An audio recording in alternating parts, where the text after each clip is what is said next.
What was needed was a way of combining them. Perhaps the energy came from lightning. Whatever it was. Excuse me? Whatever it was, energy managed to arrange these chemical ingredients in just the right way. Whatever it was? I was hoping for something a little more scientific. Oh, so that's where that came from. Life didn't come from lightning striking a mud puddle. That's just silly. That documentary seemed a tad dated. It seemed to me like someone was trying to impose the Miller-Urey experiment on nature without really knowing the science behind it. What with the presence of energy in minerals, underwater vents seem more likely candidates for the formation of life. Besides, Stein, it's a documentary. They're not always right, nor do they always do justice to what they're presenting. The most popular idea has been that life emerged spontaneously from primordial soup. In 1953, Stanley Miller mixed water, methane, ammonia, and hydrogen to simulate the early Earth's atmosphere. Then he ran electricity through it in an attempt to jumpstart life. It's alive! It's alive! It didn't work. While the initial results seemed promising, 50 years later, most serious scientists have abandoned this approach in favor of alternate theories. Abandoned it? No. Although he didn't generate life, Miller did generate many organic molecules useful to life. Most alternative theories of abiogenesis start at this point. Prominent Darwinist Michael Roos attempted to explain one of them to me. He wasn't kidding. How did we get from an inorganic world to the world of the cell? Well, one popular theory is that it might have started off on the backs of crystals. My crystal ball. Molecules piggybacked on the back of crystals forming, and that this led to more and more complex. But of course, the nice thing about crystals is every now and then you get mistakes, mutations, and that this opens the way for natural selection. But at one point there was not a living thing. Yeah. And then there was a living thing. How did that happen? Well, this is I've just told you.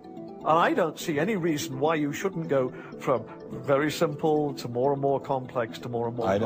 I don't either, but I don't know how you get from mud to a living cell. That's my question. Yes, well, I've told you. I think it's on the back Try of one more crystals. time. On the backs of crystals. On the backs of crystals is at least one hypothesis, yes. So that's your theory, and you think that is more likely and less far-fetched than intelligent design? I think it is. This guy's talking clay theory. Basically, organic molecules collect on a crystalline catalyst, which reduces the energy barrier of the reactions, allowing for more complex molecules to form. It has since been discredited. Although daughter cells do contain the imperfections of the parent, they contribute far too many unique imperfections to be a viable storage medium of genetic information. What's more, it wasn't exactly the most popular of hypotheses. It was often used to illustrate a plausible origin because it's easy to understand. A more likely one is self-organization. The notion that life formed via self-replicating molecules contained in a fatty acid bubble. This involves more chemistry and thermodynamics, so it's harder to understand at a lower level. I wouldn't put Ben Stein's money on Dr. Roos's joyriding crystals, but it did make me wonder, what were the chances of life arising on its own? It's been speculated that probably there would have to be a minimum of about 250 proteins to provide minimal life function. Here's the thing. Hypothetically, if life really required 250 proteins to be truly alive, all that means is the ancestor with 249 proteins wasn't truly alive. To wit, viri are not truly alive as they lack a metabolism. All this argument shows is that the first organisms would be more like a virus than a modern cell. Welcome to the Casino of Light. Who wants to spin for a chance to win? Oh, sure. I'll give it a shot. What do I win? Take a look at this. Huh? How about the world's first single-cell organism? This perfectly aligned string of proteins could be yours. Now, take a spin.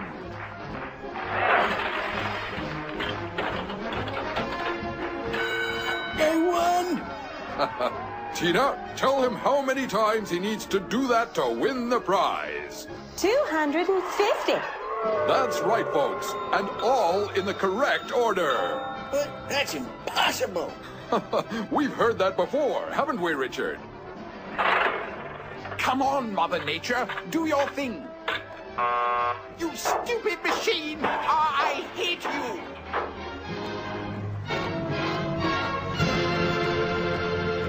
Actually, it wouldn't be unreasonable to say the first organism would be a fatty acid bilayer containing the self-replicating, self-ligating RNA. In this case, it would need no proteins and thus would require a roll of 0 proteins, and you'd have to get it 0 times.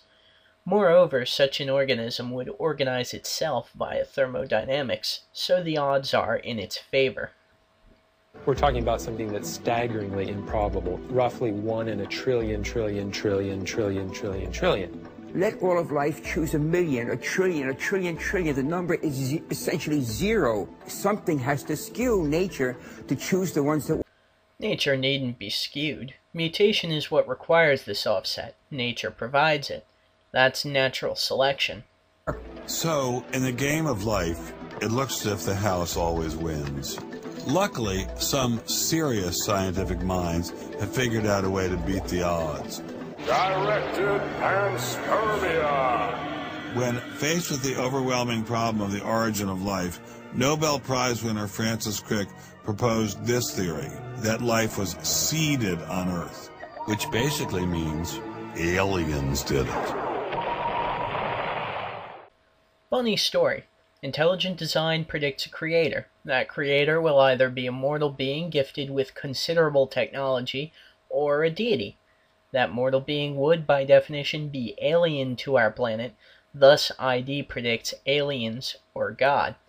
As Benstein ridicules the notion of panspermia, I find myself recalling a statement earlier that says intelligent design doesn't involve a God. This is not a religious argument. And so why would you bring religion into it? You don't need religion. This is a red herring. If ID doesn't require divine creation and finds the notion of panspermia ridiculous, this begs the question as to who exactly ID proposes as the designer of the universe. Perhaps a wizard did it. We don't know what caused life to arise. Did it arise by a purely undirected process?